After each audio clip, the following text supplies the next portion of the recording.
మనం ప్రస్తుతం Nagar Kurnool MLA camp office లో ఉన్నాం. నా పక్కన ఎమ్మెల్యే రాజేష్ రెడ్డి గారు ఉన్నారు, కుచుకుల రాజేష్ రెడ్డి గారు. సో ఒకవైపున ఇక్కడి నుంచి ఒక 100 మీటర్ల దూరంలో ఒక భారీ ధర్నా జరుగుతున్నది, దీక్ష జరుగుతున్నది. 2 నెలల పసికందు చనిపోయిన ఘటన రాష్ట్రం అంతా షేక్ చేస్తున్నది. సో ఎమ్మెల్యే గారితో ఒకసారి మనం మాట్లాడదాం. నా ముందు జర్నలిస్టులు ఇంకా చాలా మంది ఉన్నారు, వాళ్ళు కూడా క్వశ్చన్స్ అడుగుతారు. సో ఎమ్మెల్యే గారు ఈ ఘటన మీద ఏమంటారో చూద్దాం. నమస్తే ఎమ్మెల్యే గారు. నమస్తే. నమస్తే. సో ఇంతవరకు మీరు దీక్షా స్థలానికి వెళ్ళనట్టున్నారు, కారణం ఏంటి, ఎందుకు ఇంకా వెళ్ళలేదు? దీక్షా స్థలానికి అంటే ముందుగా నేను 19 రోజు నా జాతరకు వెళ్ళడం జరిగింది, కళ్యాణానికి వెళ్ళడం జరిగింది. 18 నైటు సంఘటన జరిగినట్టు కూడా ఎవరికి తెలియదు. 28 రోజు కూడా మాకెవరికి ఏం తెలియదు. 21st రోజు మధ్యాహ్నం తర్వాత ఇట్లా పాప చనిపోయింది గొడవల అని చెప్పడం జరిగిన వెంటనే నేను మా అధికారులకు, పోలీసు వాళ్ళకి ఫోన్ చేయడం జరిగింది. ఇంతకుముందు ఛానల్ వాళ్ళకు కూడా నేను చెప్పడం జరిగింది. ఏమన్నా కానీ పసికందు దురదృష్టకరం, బాధాకరమైన ఇది. 2 నెలల పాప చనిపోవడము, చంపబడ్డది అని మనకు తెలుస్తూ ఉంది. కాబట్టి ఎవరన్నా సరే వాళ్ళని అరెస్ట్ చేయాలని చెప్పడం నేను మీడియా ద్వారా కూడా చెప్పడం జరిగింది. అది కూడా వైరల్ అయింది. దాని తర్వాత 8 మందిని తీసుకొచ్చి కూర్చోబెట్టడం జరిగింది. నేనన్నా మా పార్టీ అయినా సరే, ఏ పార్టీ అయినా సరే, ఎవరైనా సరే వాళ్ళని మాత్రం అరెస్ట్ చేయడం కంపల్సరీ, బెనిఫిట్ ఆఫ్ డౌట్ కింద. ఇప్పుడు అది మీ పోలీసుల విధంగా మీ ఇంట్రాగేషన్లను, మీ ఇన్వెస్టిగేషన్లో తెలిసే వరకు బెనిఫిట్ ఆఫ్ డౌట్ వాళ్ళు కేసు పెట్టారు. ఆ పాప చిన్న పాప, 2 నెలల పాప, వాళ్ళు కంప్లైంట్ చేస్తున్నారు కాబట్టి ఫస్ట్ అరెస్ట్ చేయండి అని చెప్పడం జరిగింది. దాని తర్వాతనే వాళ్ళని నైట్ వాళ్ళని అరెస్ట్ చేయడం జరిగింది. దాని తర్వాత ఘటనా స్థలానికి నేను నెక్స్ట్ డే హైదరాబాద్ వెళ్ళిపోయిన తర్వాత అన్ని సంఘాల వారిగా వచ్చి ఆడ ధర్నాలు చేయడం జరిగింది. నేను పోలీసు వాళ్ళని అప్డేట్ చేస్తూనే ఉన్నాను. మీరు ఎటువంటివి ఉన్నా కూడా మీరు ఫస్ట్ ఇన్వెస్టిగేషన్ చేసే ముందు మీరు ఇవన్నీ క్లారిటీగా ఉండాలి. ఎటువంటి సంఘటన జరిగిందో, ఏం జరిగినా కూడా పాప చనిపోయిన దురదృష్టం, మనం దాన్ని బేస్ చేసుకొని మనం నడవాలని చెప్పడం జరిగింది. సో ముఖ్యమంత్రి గారు మీకు ఇంతవరకు ఏమైనా ఫోన్ చేసి ఏం జరిగిందని కనుక్కునే ప్రయత్నం ఏమైనా చేశారా? ముఖ్యమంత్రి గారికి ఆల్రెడీ అప్డేట్ చేయడం జరిగింది త్రూ, నాకు తెలిసి అధికార పరంగా కానీ అందరికీ. నేను కూడా వారి సీఎంఓ కూడా చెప్పడం జరిగింది నేను ఇలా ఉందని. పర్సనల్ గా అయితే నేను సీఎం గారితో మాట్లాడలేదు. పోలీసులు అసలు పాప అక్కడ లేనే లేదు అని చెప్పేసి నేను డిఎస్పీ మాట్లాడారు. ఈ రోజు బయటపడుతున్న వీడియోలో పాప అక్కడే ఉన్నట్టు చాలా క్లియర్ కనబడతాం. పాప తల్లి సంఘటన అది నేను ఇప్పుడే చూస్తున్నాను ఆ వీడియో. ఇప్పుడే అబద్ధాలు ఆడటం వెనుకాల ఏమైనా కుట్రలు ఉన్నాయా? అసలు ఏంటి కావాలని బ్లేమ్ చేయడం ఎందుకు? అది పోలీసు వాళ్ళు ఎందుకు బ్లేమ్ చేస్తున్నారు అనేది వాళ్ళ ఇన్వెస్టిగేషన్ నడుస్తుంది. నేను అందులో ఇన్వాల్వ్ కావడానికి లేదు. ఎందుకంటే నేను ఎవరితో పోలీసు వాళ్ళతో మాట్లాడినా అధికారికంగా నేనేమన్నా వాళ్ళని ఒత్తిడి పెట్టినట్టు బాగుండదని నేను అసలు పోలీసు వాళ్ళతోటి నేను ఈ విషయంలో ఫస్ట్ డే మాట్లాడి ఫస్ట్ అయితే బెనిఫిట్ ఆఫ్ డౌట్ కింద ఎవరైతే మీద కంప్లైంట్ వచ్చిందో వాళ్ళని అరెస్ట్ చేయమని చెప్పడం జరిగింది. కానీ ఎటువంటి ఒత్తిళ్లు, వాళ్ళని ఇన్వెస్టిగేషన్లు మీ ఇన్వెస్టిగేషన్ మీరు చేసుకోండి కానీ ఫస్ట్ అయితే చేయడం జరిగింది. ఆ ఒత్తిళ్లు మళ్ళీ వాళ్ళకి తెలవాలి, అది నాకు సంబంధం ఉండదు కదా. రాజేష్ రెడ్డి గారి ప్రెజర్ ఏమన్నా ఉందా పోలీసుల మీద? ఎటువంటి ప్రెజర్ లేదు. మేము పెడితే నేను పెట్టాలి, లేకపోతే ఇంకా పై నుంచి రావాలి. కానీ నేను ఒక ఒత్తిడి పెట్టలేదు. ఇప్పుడే ఆ వీడియో కూడా చూస్తా ఉన్నాను. ఆ వీడియోలో కూడా వాళ్ళు అదే చెప్తా ఉన్నారు, ఆ పిల్లాడు వచ్చి మొత్తుకుంటా ఉంది, నేను ఇప్పుడే బస్సు దిగి వచ్చాను అని. ఇప్పుడే నాకు కూడా ఎవరో చెప్పారు ఈ కొత్త వీడియో రిలీజ్ అయిందంటే. నేను ఇప్పుడే వస్తూ కార్లో చూస్తే అందులో ఆ పిల్ల కూడా, ఆ పోలీసు వాళ్ళు ఉన్నారు అందులో, ఆ కోకోనట్ రూమ్ లో. ఆడ పాప కూడా, అన్నా నేను ఇప్పుడే గొడవ ఎత్తుంటే నేను ఇప్పుడే వచ్చాను ఇడికి, నేను బస్సు దిగి డైరెక్ట్ ఇడికే వస్తున్నాను, గొడవ ఎత్తుందని అని చెప్పడం కూడా అలా కింద ఎవరో మెన్షన్ చేశారు సోషల్ మీడియాలో. అది ఇప్పుడే చూడడం జరిగింది కొత్త వీడియో. ఎస్పీ తన నోట్ లో ఏం పెట్టాడంటే, భార్యాభర్తలకి గతంలో కూడా గొడవలు ఉన్నాయని ఒక లైన్ రాశాడు. అవసరం ఏముంది? పోలీసులు దాన్ని ఇంకా అనుమానాలు పెంచడం తప్ప ఇంకా అందరూ అనుమానమే కలుగుతుంది కదా. ఎప్పుడో పాత గొడవ ఏదన్నా ఉండొచ్చు భార్యాభర్తల మధ్య, దాన్ని ఈ ప్రెస్ నోట్ లో పెట్టడం ఏంటి? ప్రెస్ నోట్ ఇప్పుడే వచ్చిందని నేను ఇంకా చూడలేదు, ఇప్పుడే చూస్తా ఉన్నాను. ఇంకా నేను ఇప్పుడే వచ్చిన ప్రెస్ నోట్ చూసి నేను ఎస్పీ గారితో మాట్లాడలేదు, డిఎస్పీ గారితో మాట్లాడలేదు. ఇంకా మాట్లాడితే నాకు కూడా కొంచెం క్లారిటీ వస్తుంది అసలు ఏంది ఈ కేసులో ఏమవుతుంది అని. ఇక్కడ రాజేష్ రెడ్డి ఉన్నాడు, అక్కడ రేవంత్ రెడ్డి ఉన్నాడు. సంఘటన కారణమైన వాళ్ళంతా రెడ్లే కాబట్టి ప్రెషర్ ఉన్నది అన్న ఒక బలమైన ఆరోపణ బయట వినబడుతున్నది. ఇప్పుడు ఎవరు నాయకులు వచ్చినా కూడా ఇదే అంశాన్ని ప్రధానంగా ప్రస్తావిస్తున్నారు. అదే తప్పండి. నేను నా పక్కన ఉంటే మీరు ఇక్కడ చూస్తే నేను చుట్టూ కింద ఉన్నా నా పక్క ఉన్నా అన్ని కులాల వారు ఉంటారు. రెడ్ల కంటే ఎక్కువ అన్ని కులాల వారే ఎక్కువ ఉంటారు నా చుట్టూ. ఓకే. ప్లస్ నేను డాక్టర్ను, నా 10 ఏళ్ళు ప్రాక్టీస్ చేసి డాక్టర్ ఉన్నప్పుడు నేను ఓన్లీ రెడ్లనే చూస్తా లేకపోతే ఇంకొని చూడడానికి కాదు కదా. నేను హాస్టల్లో పెరిగినవాడిని. ఆ ఫీలింగే నాదే లేదు. అది ఎవరిని అడిగినా చెప్తారు టౌన్ లో. ఇప్పటికీ నాకు ఆ పేరు వచ్చింది, అందరితో బాగుంటాడు, ఎక్కడ పోయినా అందరితో ఉంటాడు, అందరితో తింటాడు అని. అటువంటి ఫీలింగ్ లేదు. మీరు మొన్న కూడా ఒక అతను ఎవరు సిగ్నల్ టీవీ అతను నాకు ఫోన్ లో మాట్లాడాడు. ఆ టీవీ అది కూడా యూట్యూబ్ లో ఉంది. నేను బెనిఫిట్ అవడం అరెస్ట్ చేయండి, వాళ్ళు నా పార్టీ అయినా ఎవరైనా సరే ఫస్ట్ ఆ పాప చనిపోయింది, వాళ్ళని అరెస్ట్ చేయాల్సిందే అని నేను చెప్పడం జరిగింది 3 days బ్యాక్. అంటే రెడ్డిలు కావడం వల్ల అరెస్టులు కావచ్చు, ఇంత లేట్ అవుతుంది అనేది బయట ఆరోపణ, ప్రధానంగా వినబడుతున్న ఆరోపణ అది ఒకటే సార్. అదే అనిపిస్తుంది. నేను నా వీడియోలో ముందే నేను మన ఎవరో సిగ్నల్ టీవీ ఎవరో ఫోన్ చేశారు నాకు, చేస్తే అది యూట్యూబ్ లో కూడా వచ్చింది మొన్న 3 days బ్యాక్. నేను సీరియస్ చెప్పడం, బెనిఫిట్ ఆఫ్ డౌట్, పాప చనిపోయింది, దురదృష్టకరం, బడుగు బలైన వర్గాలకు సంబంధించిన పాప కాబట్టి మీరు ఫస్ట్ అరెస్ట్ చేయండి. మీ ఇన్వెస్టిగేషన్ తర్వాత ఫస్ట్ అరెస్ట్ చేయండి. వాళ్ళు కాంగ్రెస్ వాళ్ళ, నా మిత్రుల అనే చూడకండి, ఫస్ట్ అరెస్ట్ చేయండి అని చెప్పడం మీరు యూట్యూబ్ లో చూడొచ్చు. ప్లస్ చాలా మంది వాళ్ళు నా చుట్టాలు, కొట్టిన వాళ్ళు నా చుట్టాలు అని నన్ను కలుపుతున్నారు. అంటే కాంగ్రెస్ ఎక్కడ లేదు. అందులో సంతోష్ రెడ్డి అని ఒక ఆయన ఉన్నాడు, ఆయన చుట్టమని ఆయన అసలు 8-9 మందిలో అక్యూజ్ చేయలేడు.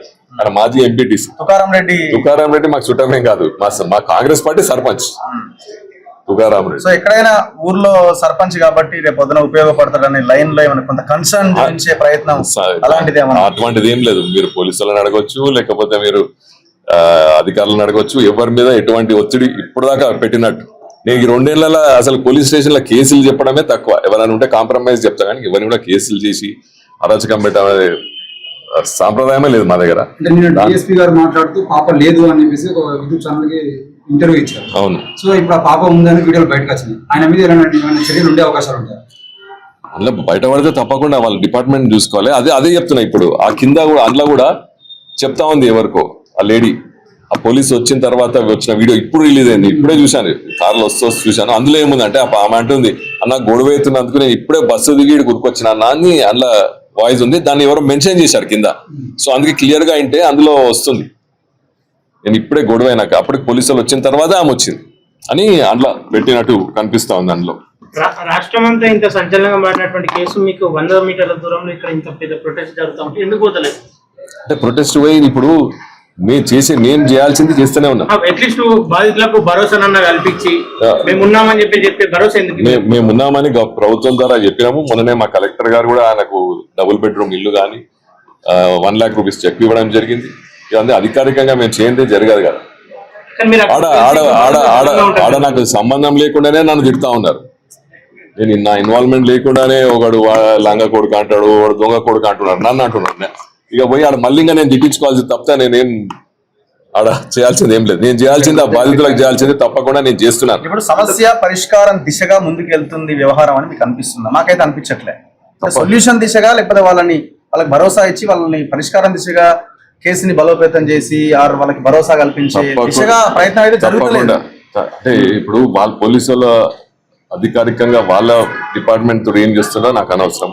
వాళ్ళ బాధితులకు సంబంధించిన హామీలు కానీ, నేను ప్రభుత్వం ద్వారా ఇవ్వాల్సిన హామీలు కానీ, వాళ్ళకి డబుల్ బెడ్రూమ్ ఇల్లు కానీ, వాళ్ళకి చెక్ కానీ, వాళ్ళకి సంబంధించి ఇప్పుడు చనిపోయింది పాప, ఆ పాపని తెలియదు కానీ కావాల్సిన వాళ్ళకు రిమాండ్ చేయాల్సిన అవి పోలీసులకు రిమాండ్ చేయాల్సిన అంటే ఎవరైతే అక్యూజ్డ్ ఉన్నారో వాళ్ళ కేసుకు సంబంధించిన కానీ అటువంటివి మేము గట్టి చేసే ప్రయత్నం చేస్తాం. కానీ డిపార్ట్మెంట్ కి ఇన్వాల్వ్ కావాల్సిన అవసరం మాకు లేదు. క్యాస్ట్ సర్టిఫికేట్ తేవడానికి 4-5 రోజులు పడుతుందా సార్? ఎంఆర్ఓకి నివేదించినాము, ఇంకా అది రాలేదు, వస్తుంది అని అంటుంది. ఆమె ఎస్సీ అని ఆమె అంటున్నది.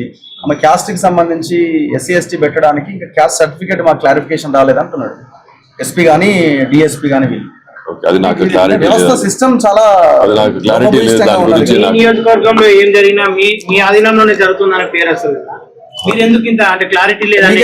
అంటే ఇప్పుడు ఆమె కాస్ట్ సర్టిఫికేట్ ఇవ్వలేదంటే ఆమెది ఇక్కడ కాదంటే ఆమెది ఇక్కడ ఎక్కడైనా ఇప్పుడు గ్రామానికి ఇప్పుడు ఒక కాల్ చేసి ఇప్పుడు పలానా వాళ్ళు ఏ క్యాస్ట్ అంటే వాళ్ళని చెప్పగలుగుతారు. ఇప్పుడు హస్బెండ్ ఉంది, అబ్బాయిది ఉంది, ఆమెది ఇప్పుడు క్లారిటీ లేదు. ఆమె ఎక్కడి నుంచో కూడా సగం మందికి తెలియదు.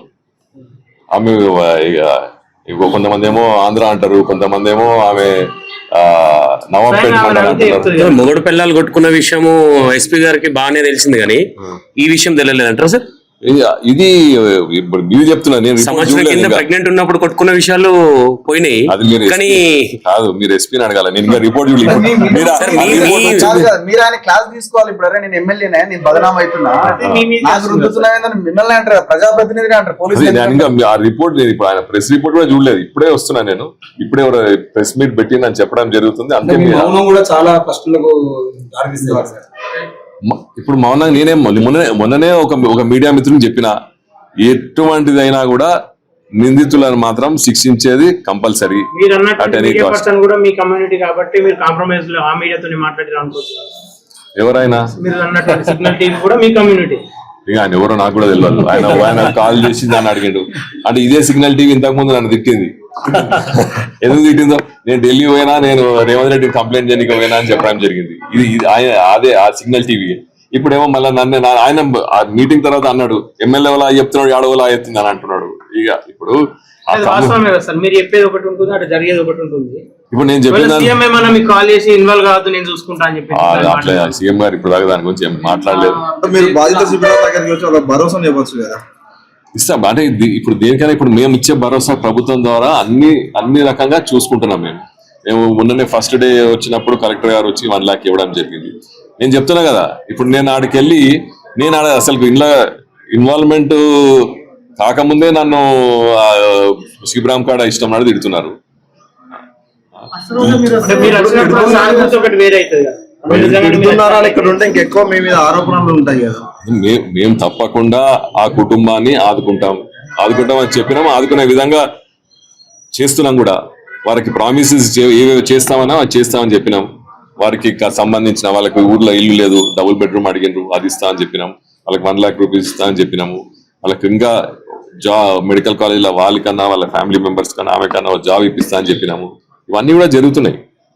ఇవన్నీ చెప్పారు కదా సార్ మీరు, కానీ ఆ నిందితులు ఎవరైతున్నారో వాళ్ళని కఠినంగా శిక్షించాలి అని తొందరగా జైలుకి పంపించే ప్రయత్నాలు చేయాలని చెప్పట్లేదు. ఇప్పుడు ముగ్గురేమో ఆల్రెడీ రిమాండ్ లో ఉన్నారు, జైల్లో ఉన్నారు. ఇంకా 4-5 పరారీలు ఉన్నారు. వాళ్ళని ఫస్ట్ తీసుకొచ్చి కూర్చోబెట్టాడని అని చెప్పడం జరిగింది ఆల్రెడీ వాళ్ళకి. అది పోలీస్ జాబ్. నేనైతే వాళ్ళని ఏ జాబ్ అయినా మీకు తెలియకుండా జరగదు కదా సార్. ఏది మీ రెడ్డిలు కాబట్టి మీరు కాపాడుకుంటున్నట్టు అనిపిస్తుంది. మీరు మళ్ళా కులంగా దేకండి అది. అందుకేనా సార్ అక్కడ ఉన్న సీసీ కెమెరాలు కూడా, గుడిలో ఉన్న సీసీ కెమెరాలు కూడా అక్కడ లేకుండా మాయం చేశారు. ఇప్పుడు ఏ విధంగా చూడాలి, తెలిసినంత వరకు గుడిలో సీసీ కెమెరాలు లేవు. అది ఆ జాతర సంవత్సరానికి ఒక్కసారి అవుతుంది. 20,000 మంది వచ్చే గుడికి సీసీ కెమెరాలు లేవంటే ఎవరు నమ్ముతారు సార్? అదే నేను చెప్పేది వింటారా లేదా? అది నేను వచ్చిన తర్వాత ఇది 3వ జాతర. ఆ జాతరకు ఆ గుడికి మెట్లేయించింది నేను. అది యాదవుల కులానికి సంబంధించిన జాతర. అది ఆ వచ్చిన తర్వాత నేను దానికి మెట్లు వేయించిన, దానికి రోడ్ వేయించిన. దానికి ఇప్పుడు ఆ జాతరకు ఆ గుడి కాడికి పోయేది సంవత్సరానికి. ఈ జాతర ఉన్నప్పుడే పోతారు. అది గుడి కొంచెం దూరంగా ఉంటది. మీరు చూసారో లేదు? కొబ్బరికాయ 50 రూపాయలు పెట్టి ఎవరైతే కొనుక్కుంటారో, కొబ్బరికాయ కొన్న వాళ్ళే దర్శనం చేసుకోవాలని రూల్ ఏమైనా ఉంది అక్కడ? మరి అక్కడ ఫ్లెక్సీ ఎందుకు పెట్టారు? బోర్డు ఎందుకు పెట్టారు అక్కడ? కొబ్బరికాయ కొనుక్కున్న వాళ్ళు పోతారు అని పెట్టింది. కానీ అనుమతి అని ఉంది కింద లైన్ చాలా క్లియర్ గా రాసినారు. నాకు తెలిసినంత వరకు అటువంటి ఏం లేదు. జాబ్ ఇస్తాము, కావాల్సిన అన్ని ఇస్తాము అని చెప్పేసి మీరు అంటున్నారు, కలెక్టర్ అంటున్నారు. అసలు పాప అక్కడ హత్య చేయబడలేదు అని చెప్పేసి పోలీసులు అంటున్నారు. హత్య చేయబడినప్పుడు అసలు ఆ కేసులో వాళ్ళు లేనప్పుడు మరి ఇవన్నీ ఇవ్వాల్సినటువంటి అవసరం ఏమున్నాయి? అదే చెప్తున్నాం కదా, అది 100% రెండు వర్షన్స్ సెట్ అయితే కదా సార్. ఇప్పుడు నిజంగానే అక్కడ హత్య చేయబడ్డది అంటే మీరు అన్నట్టు ఎట్టి పరిస్థితుల్లో పాప చనిపోయింది కదా, ఆ ఫ్యామిలీని అయితే మనం ఆదుకోవాలి కదా. ఇదంతా ఇష్టపడదాం. వాళ్ళ పాప అయితే చనిపోయింది కదా. ఇప్పుడు వాళ్ళ హత్య చేయబడ్డదా అంతా వాళ్ళు అధికారులు పోలీసులు చూసుకుంటారు. కానీ పాప చనిపోయినందుకు ఆ ఫ్యామిలీకి అయితే మనం ఆదుకోవాలి కదా. నా వర్జన్ అయితే యాజ్ ఎమ్మెల్యే నేను డెఫినెట్లీ ఆ ఫ్యామిలీని మాత్రం ఐ టేక్ కేర్. ఇష్యూ జరుగుతుంటే డిఎస్పీ కేసును పక్కదో పట్టించే ప్రయత్నం చేస్తున్నారు కదా, అక్కడ అసలు పాపే లేదు అని చెప్పింది కదా. డిఎస్పీ మీద ఏమైనా యాక్షన్ తీసుకోమని ఎస్పీ గారికి ఏమైనా చెప్పగలుగుతారు? ఇప్పుడే రిపోర్ట్ వచ్చింది.